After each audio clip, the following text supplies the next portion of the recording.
promotion, and it already makes him one of the most powerful people in the country. But critically, Vahidi is also reportedly one of the only people in the country who has access to Khomeini, and all other senior officials have to go through him in order to meet with the supreme leader. Which, if you can guess, means that the overwhelming majority of Iranian government officials have seen about as much of their own supreme leader as you or I. And that's a serious problem for a system that was built from the grounds up around the supreme leader having the ultimate say on matters. Iran did an impressive job of decentralizing military command to avoid a decapitation strike collapsing the government during wartime, but running a semi-peacetime country in which nobody really knows who's in charge, that's another thing entirely. There's also only so long that they can get away with this charade before it becomes problematic.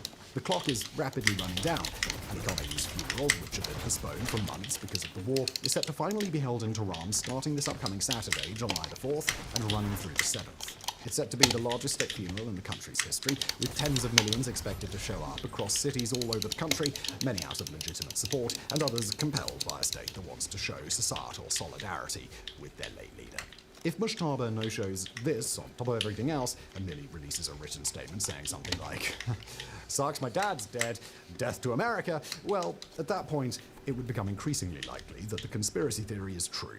That there is no living, or at least conscious Ayatollah, running the Islamic Republic. And that would have all sorts of dramatic consequences. Thank you for watching.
On the 18th of June 2026, the capital of the Russian Federation came under attack. In a barrage made up of hundreds of Ukrainian long-range drones, the air defenses of the city of Moscow were overwhelmed. The devastation began. Within hours, the Moscow oil refinery just southeast of the city was in flames as thick black clouds covered the skyline and rained oil down on the citizens of Russia's greatest city. Ukrainian forces reported several direct hits against the refinery, and between strikes by intact drones and the damage caused by falling debris, the complex weathered dozens of impacts in total.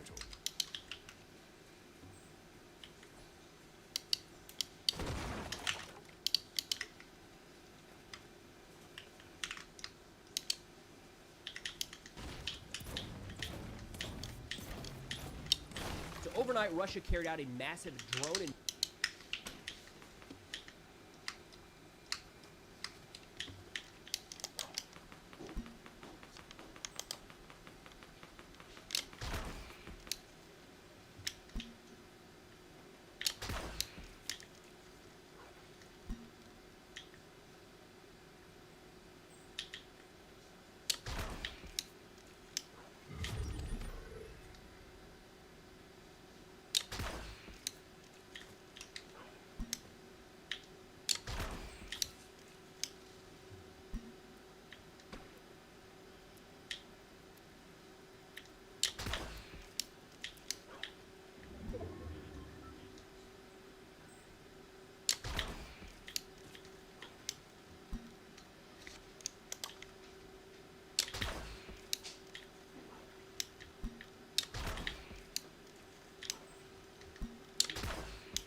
Ama.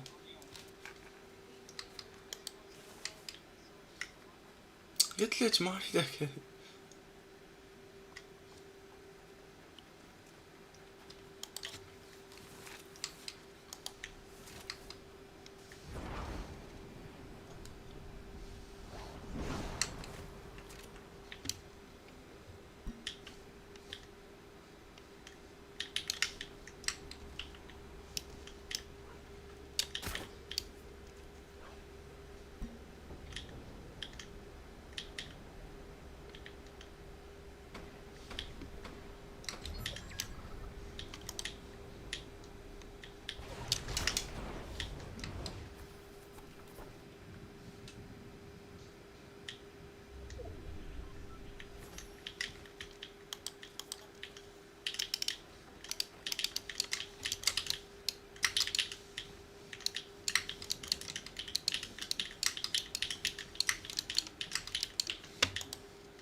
Damn, bro.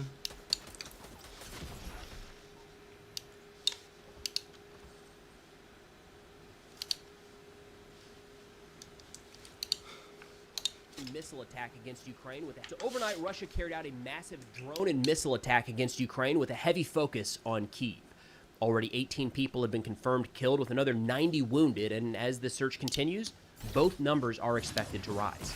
Now, according to Russia, the strike was in response to recent attacks on oil refineries that actually continued today.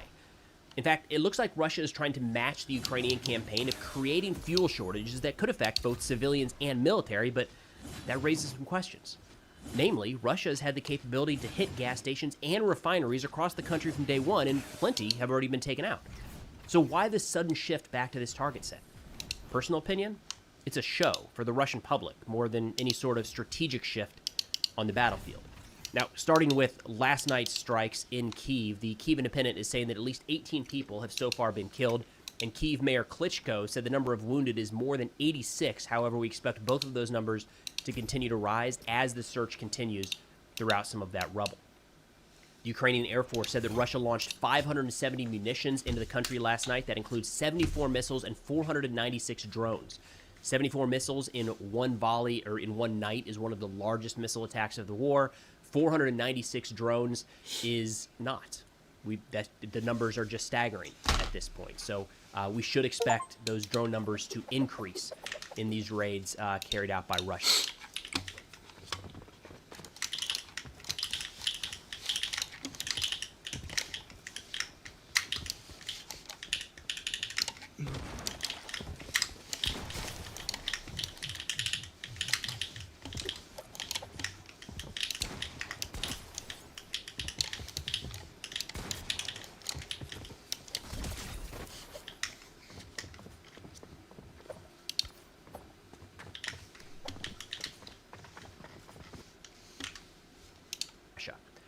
The Ukrainian Air Force said they were able to suppress 524 targets, shoot them down, or bring...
bring them down via electronic warfare.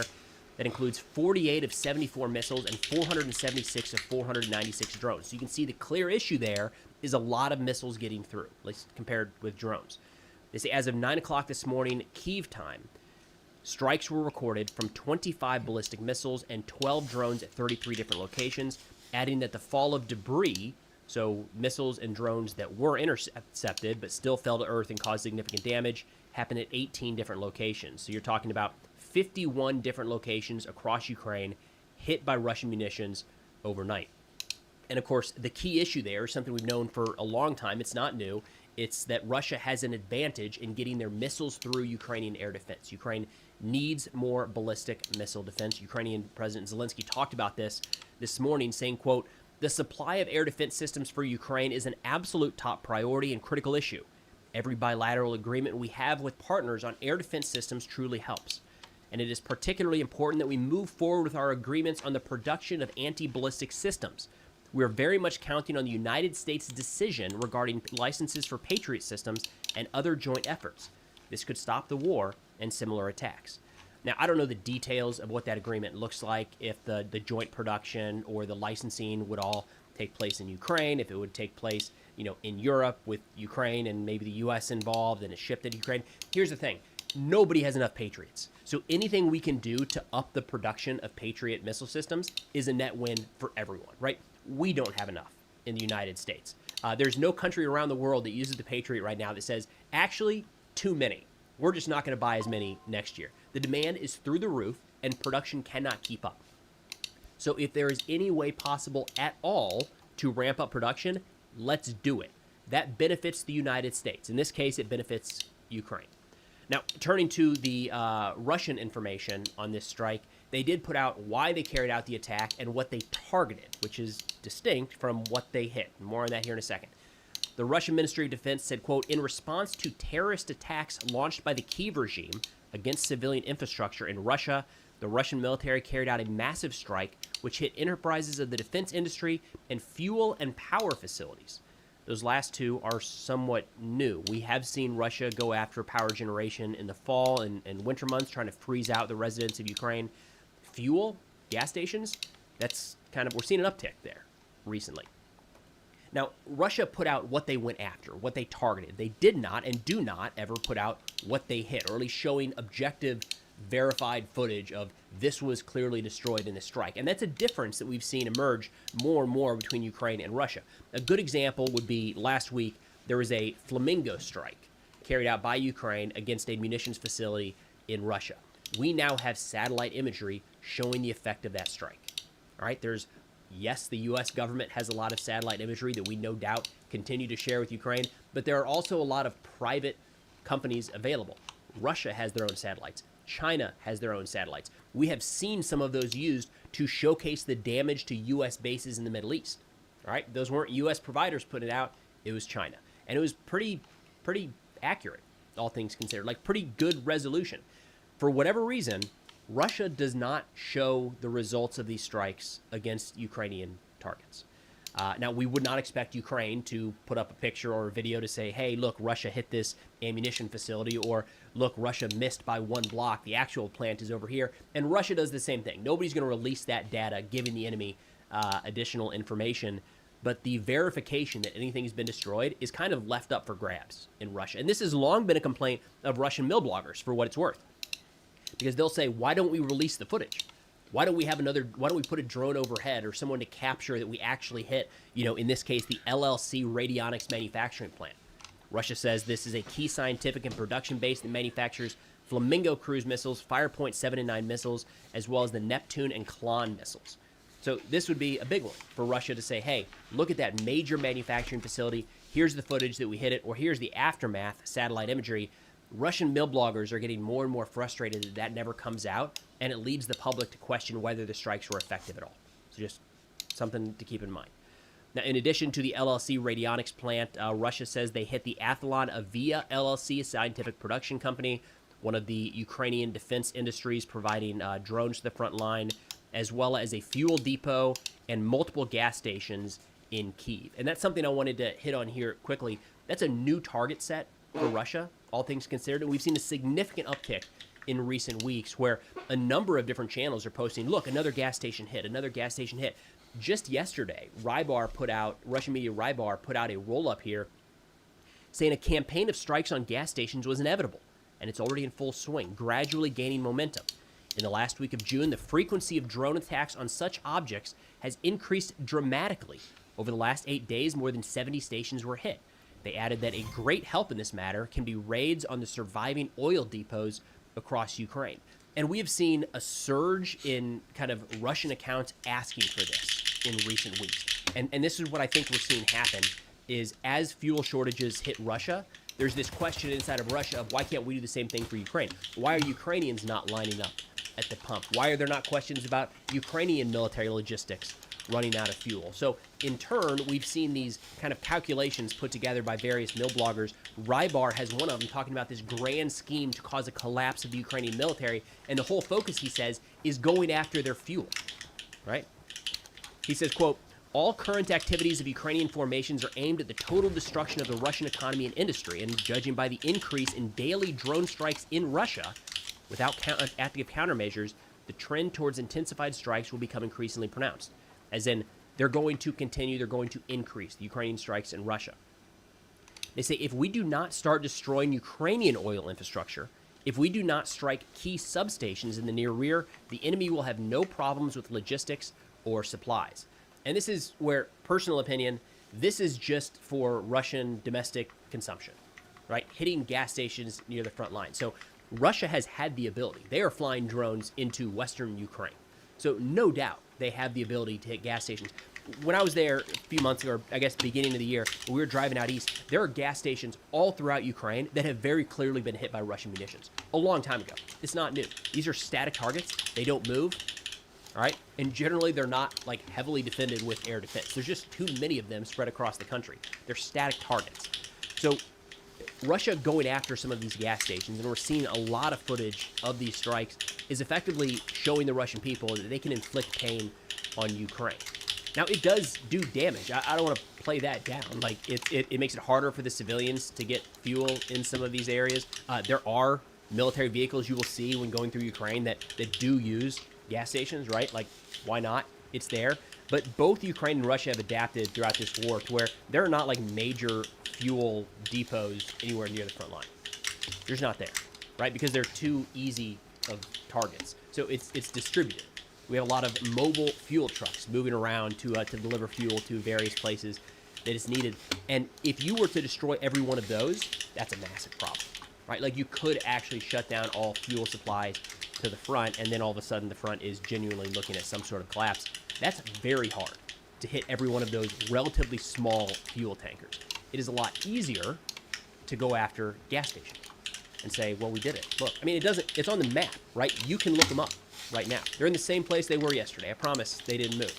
And if you hit those, you can at least turn back to the Russian population and say, hey, I know Ukraine is hitting all of these fuel trucks moving along the southern occupied territories. I know we're having fuel shortages in Crimea, and we're starting to see some of that spread across Russia. But don't worry. We're doing the same thing to Ukraine. It's not really one-to-one in a lot of ways. I mean, on top of that, many of the Ukrainian oil refineries and refining capability has already been destroyed, or at least heavily damaged early in the war.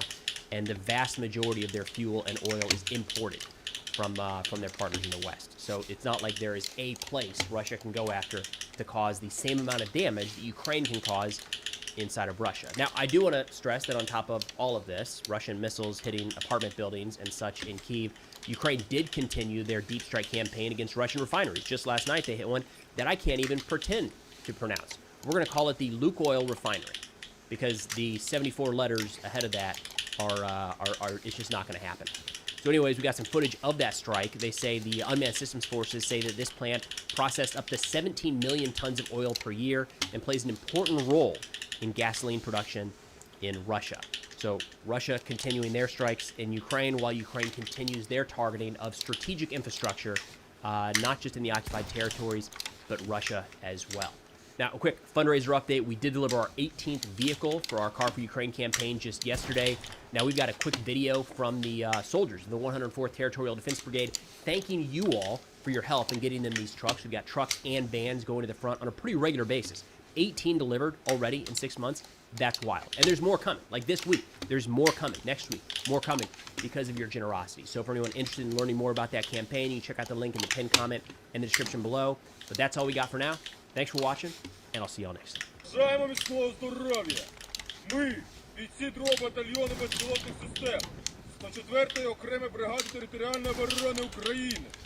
Щиро дякуємо Car for Ukraine, команді Бандера-Мобіль та особисто Престону Стюарту за цей прекрасний... Reason is, but you have a very protective view of that region of the Gulf. There's no question. You can't say anything about it. So can I completely say? Even history, you can't say anything about it. Okay. No, I'm not even saying about like any present. You're not letting me talk. Ottoman muftis had their own reasons. The so-called Najdi muftis had their own reasons. I have no business in it. Let them deal with it on the day of judgment. So why are you condemning one side? Why are you condemning one side and painting the other side as if they had nothing wrong? Because this Najdi Dawah movement has come into our country. Has come into the Western Muslims. Yeah, I go to Brixton Mosque and these guys are making takfir. Or this or the other mosque over there in Luton or wherever it may be. People are making takfir and they're quoting Ibn Abdul Wahhab and his followers. They've never read a book of his. And they've been told by their sheikh good things about these guys. They haven't been told, actually, you know what, they'll probably... The comments are trolling. I'm so fat, not gonna lie, because Adnan was chimping out, crashing out about the fact that all the comments are opposed to him. So this is like a joke. Okay, here's some neutral commentary for you, Adnan. Killed you as well, actually. Okay, hijab. So can we now move on to Iran and some of the lies Daniel put against me? I want to actually present the evidence where Daniel actually blatantly lied against me. But before we get to Iran, would you accept that? Quickly, change the subject. Can we get to Daniel's lies? Like, when you're being exposed in front of us for being a liar, being a two-faced hypocrite, for having double standards, you're being exposed. You want to call me a liar. Like, go to Daniel's lies. Like, how much more blatant can it be? But hijab is not laying him off the hook that easily. That on a theological level, if you follow this dawah, a dawah to Najdiyah, if you follow a dawah to Najdiyah, on a theological level, Iran and all the Gulf countries are the same. No. You need to define it. What is dawah to Najdiyah? What is it? Okay, let me define it. Beautiful. The dawah to Najdiyah is the dawah that started with Ibn Abdul Wahhab and continued, I'm saying specifically, until Muhammad ibn Ibrahim. What is dawah to Najdiyah? You're giving me the history. Dawah to Najdiyah are the fatwas and the books and the treatises and the verdicts and edicts that were put forward by the scholars in the Najd region from the years 1744 to 1969. What were they calling to? What were they calling to? Well, they were calling to good things and bad things. Some of the good things relate to they had is preaching a So here, look at this hypothetical. He just makes it hijab makes it very clear. So he was swishing his tail. Every government expands if it can. Beautiful. So now the Taliban is preaching a Najdi Dawah form of Tawheed, and they want to take over Pakistan. I don't think they are. Taliban are. No, let's just say that's what they want to do. Would you support this? Would you support them? Alright, so hijab is now making an analogy. He's taking it from a different approach because clearly Adnan is refusing to acknowledge the well-established history of mass takfir of the Najdi Dawah, of the Wahhabis.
So now hijab has to take.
It hypothetical, okay? Since Adnan is trying to dodge his way out of a condemnation and out of this.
This trap by these weasel tactics. Hijab is saying, oh, hypothetically, you have a country, imagine like the Taliban is expansionist and they have this kind of takfiri principle. They're doing mass takfir, they're expanding through killing and massacring.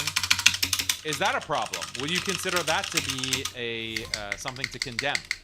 And look at what and Rajit continues to avoid this, to dodge this.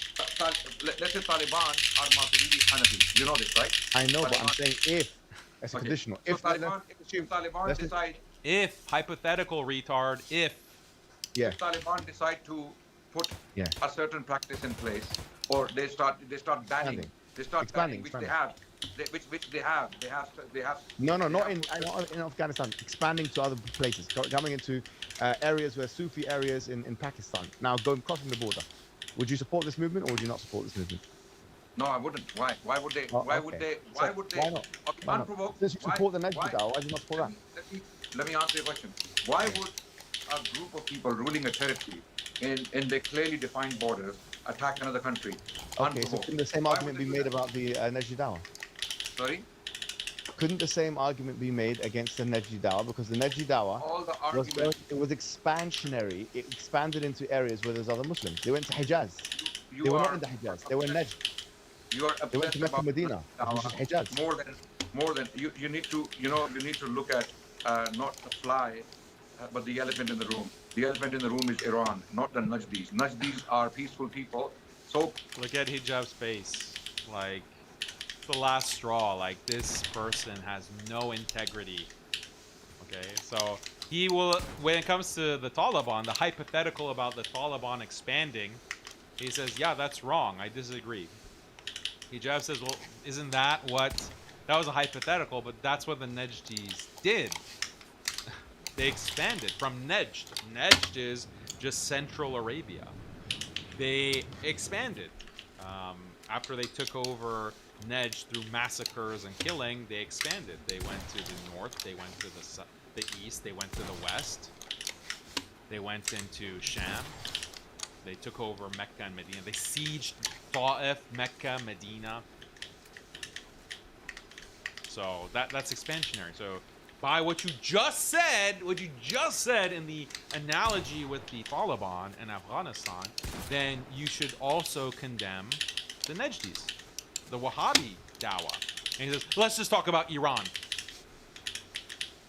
So blatant, such blatant double standards.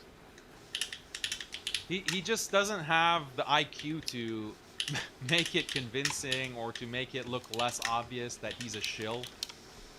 Like, people who have higher IQ, like, they're more subtle, they're more eloquent, they're more elegant in weaseling their way out of these traps.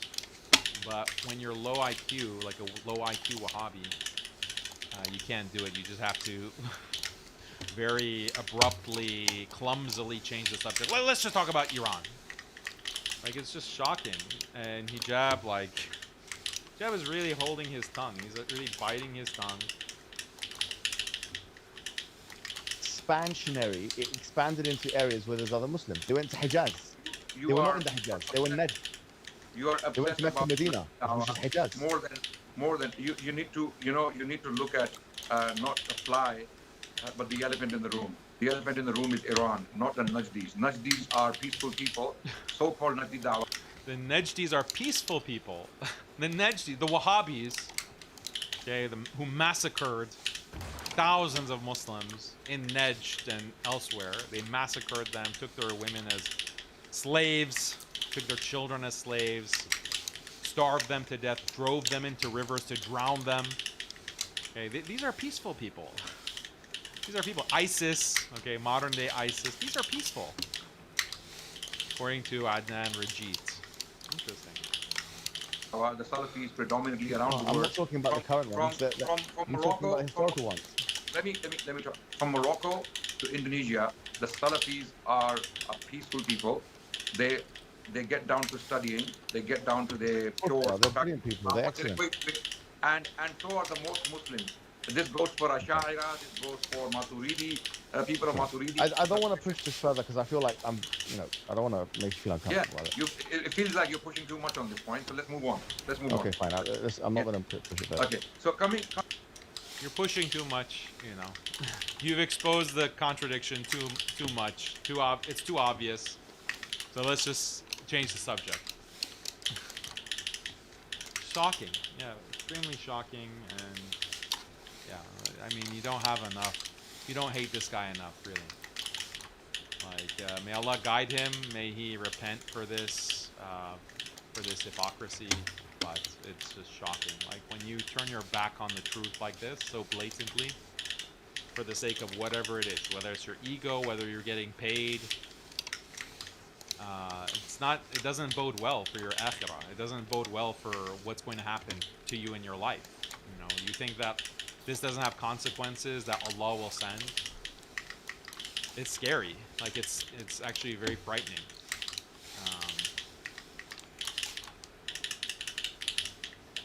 So anyway, they're talking about my lies. I saw what they were talking about. Where was the lie?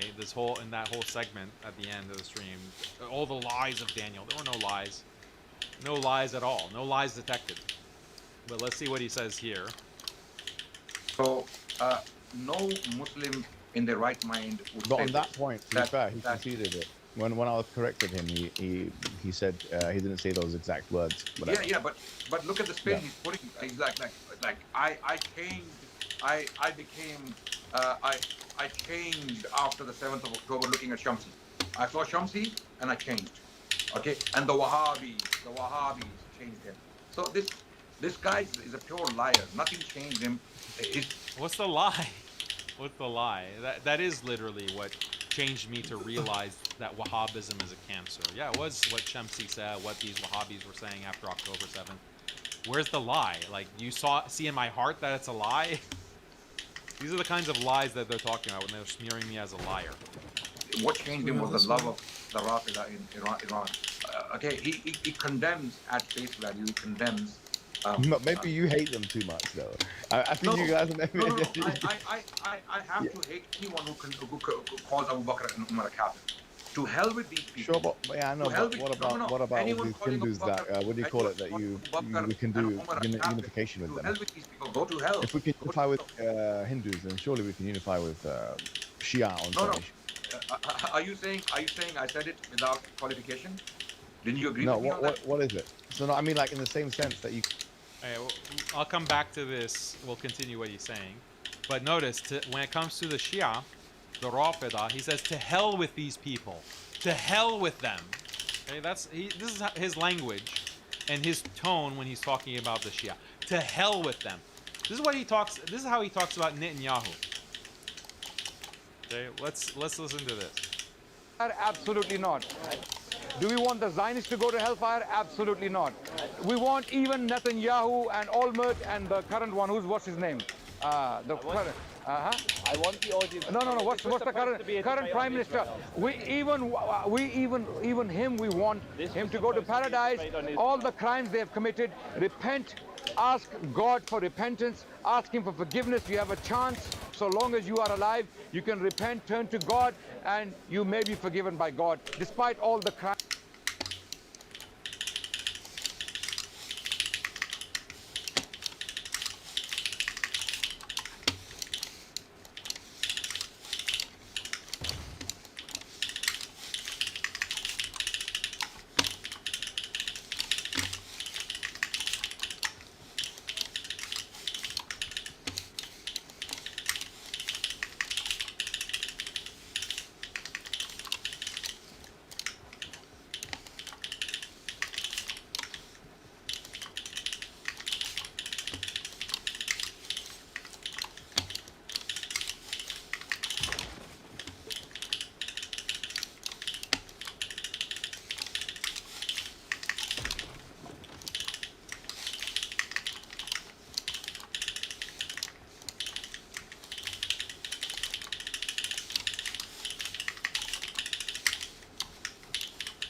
Crimes you have committed against the Palestinian people. So we do not wish you hellfire. We do not wish you death. We do not wish you bad. We wish you well. Even though all the crimes you are committing against the Palestinian people and beyond, we wish you well. We wish you the best. We want you to go to paradise. Okay?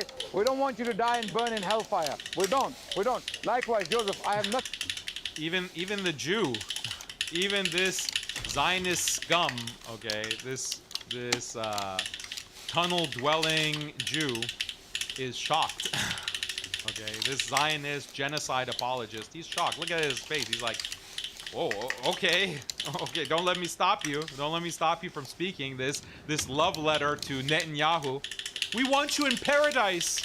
All the crimes you're committing, we want you in paradise. Greater Israel is just a theory. Greater Israel is just a theory. We know that the Rafida, to hell with the Rafida, go to hell.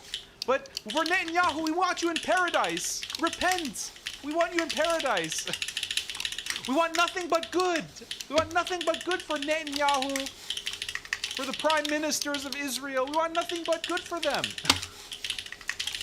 Okay, but when it comes to the Rafida, to hell with these people. Nothing changed him. What changed him was the love of the Rafida in Iran.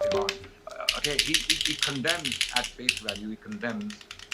Maybe you hate them too much, though.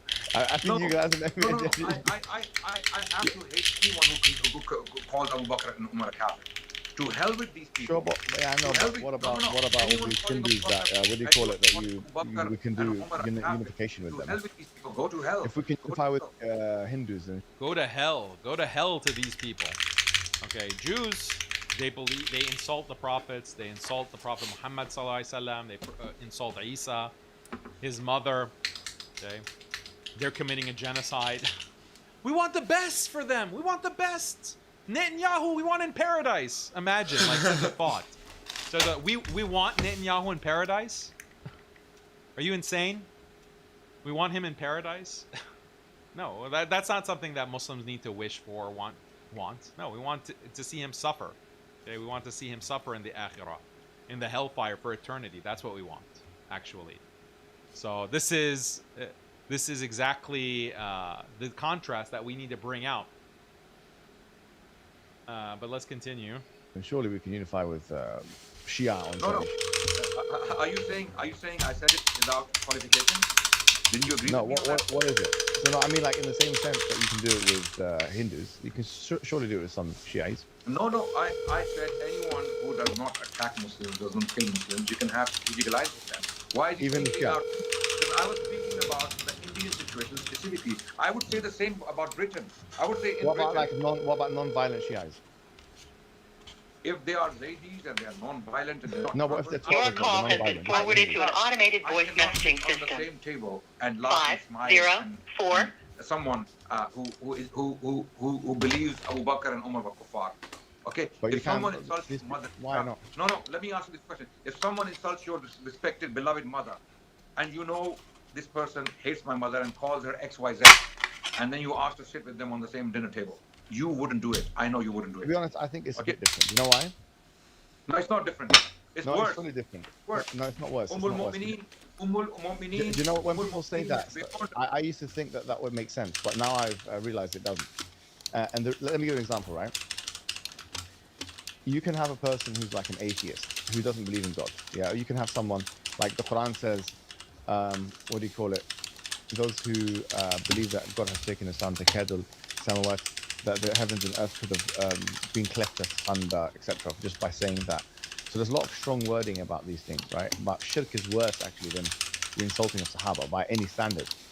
But we're okay to sit on tables with Sikhs, with Hindus, with every other faith, with atheists, with people that are, homosexual, whatever it may be. We're okay to sit on tables with them. But I don't know why this. It seems, Adnan, if we're being honest, like you have a very special rule for these fathers, and I don't know where it comes from. If you're granting concession, It comes from Tel Aviv. His special rule, his special exception for 12ers, it comes from Tel Aviv. It comes from Netanyahu, who he wants to hang out with in paradise, in Jannah, with Netanyahu. So, yeah, I mean, maybe you should be in the Akhirah with Netanyahu, the guy you're an apologist for. Maybe you should be with him. to these Hindus, that you can sit with them sometimes, or you can sit with these other guys sometimes, then No, I okay, we don't. can have the same principles and apply it to the 12ers. I grant this concession based upon the example of Rasulullah sallallahu alaihi wasallam. Rasulullah sallallahu alaihi wasallam made strategic alliances with non-Muslims who were not attacking him, who were not killing him. This principle So why comes from can't you say the same thing about It's the not, 12ers? wait. Before these Rafida condemn me or make up stories about me and make up emojis and the memes about me, I need them to know that they are liars and they're attributing things to me that I don't believe in. Okay, so sitting with a mushrik who is not insulting Allah subhanahu wa ta'ala is a different matter. Okay, is a different matter when it comes to sitting with a mushrik who is saying your Allah is X, Y, Z. You cannot sit with such a mushrik. Likewise, someone who doesn't believe in Umar and Abu Bakr, okay, who doesn't believe in them, right? But someone who insults them as religion. Yeah, sure. No, of course, if they're insulting them, someone who we're not going to insults sit with them as, but not all Shias do that.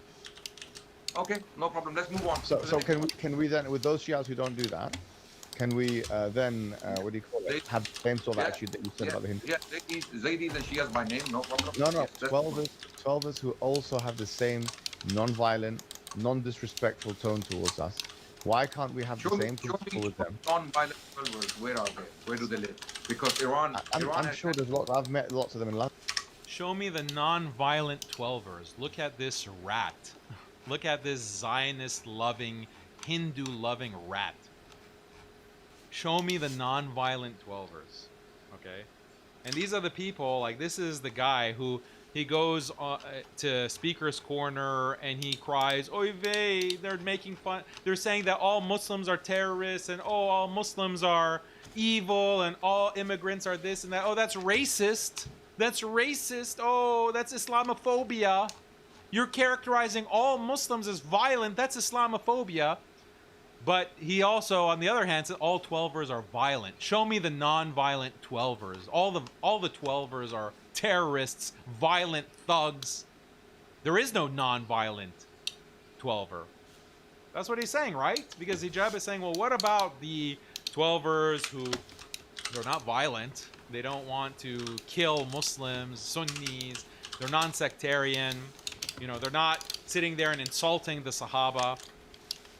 Okay, you're fine with working with Jews, working with Hindus. You're constantly praying for them to be in Jannah with you. Okay, so why can't you have the same rule that you apply to the 12ers? Show me the non-violent 12ers, meaning there are none, as far as he's concerned. Isn't that disgusting? Like, this is, again, like, even Netanyahu himself would be blushing at how brazen and outrageous this guy is against the Shia, against the 12ers. Okay, it's like shocking the level of hatred he has and bigotry and just smearing them. He has more kindness, more nuance for the Hindus, for the Jews, as their countries are massacring Muslims. By the way, as India is massacring Muslims with popular support, as Israel is massacring, genociding Muslims with popular support of the Jews, this guy still carries water for those groups. Still has kind words, calls them beautiful. Oh, these beautiful people. I'm praying for Jannah for them. We want them in Jannah. But the 12ers, who are the non-violent Shia 12ers? They're all terrorists. This is disgusting. Anyway, so Hijab was also at his wit's end, and tired of this trash. Okay, so those are the main things I wanted to react to.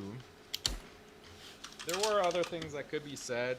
Obviously, it was like a almost 6-hour stream, and there are parts of it that deserve commentary, but I don't want to make this stream too long because we have another segment to discuss on the Compassion Imam. So I want to get to that. But let me know what you think of this whole debacle. I have a headache now. I have a headache now from just the clips that we listened to, like from this scum. But I want to look at your super chats. There's some super chats that have come in.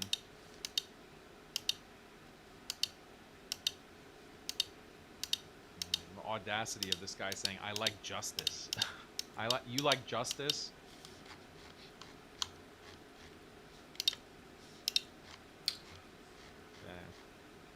Akus says, Daniel put some respect on Adnan's name. He's a very famous Hindu apologist. True. Compton, Japan says, the Muslim Seon has gone all Hollywood on us ever since he's gotten a job at the Muslim Skeptic. Dude doesn't give anyone a salam anymore. Fire him. Don't know what that's referring to. It's tongue-in-cheek, of course. Shout out to Muslim Sion. DJ Saima, thank you for your super sticker. Abdullah says, disappointed in hijab conceding on the Bondi Beach point. It's not outrageous to put some level of blame on person pushing an ideology when a violent act is done in the name of it. NRA is often blamed after a mass shooting. Yeah, I mean, these people themselves, like these, the connections that these people make, these Wahhabis make on me. They say that Daniel wants pan-Islamic unity. He wants Muslims to support the resistance against Israel. That means that Daniel supports massacring Syrian Sunnis or Iraqi Sunnis. Daniel supports that. Like, that's the kind of stretch that they make, something that is verifiably untrue, something that is deterministically, definitively untrue, contrary to the truth. They'll make that kind of argument and that connection. But if we make the true point, the demonstrably true point, that the ideology of ISIS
standard of takfir of ISIS is the same as Adnan Rajit and Fareed Bahraini and all of these Wahhabi scum. Like, you have the same principles of takfir. Oh, that's out of bounds. Oh, you've gone too far. Oh. I never said that Rajit supports ISIS. I never said that. I never said Fareed Bahraini supports ISIS terrorism. I never said that. And all those tweets, I never made that claim that they show. I said they have the same ideology. They have the same principles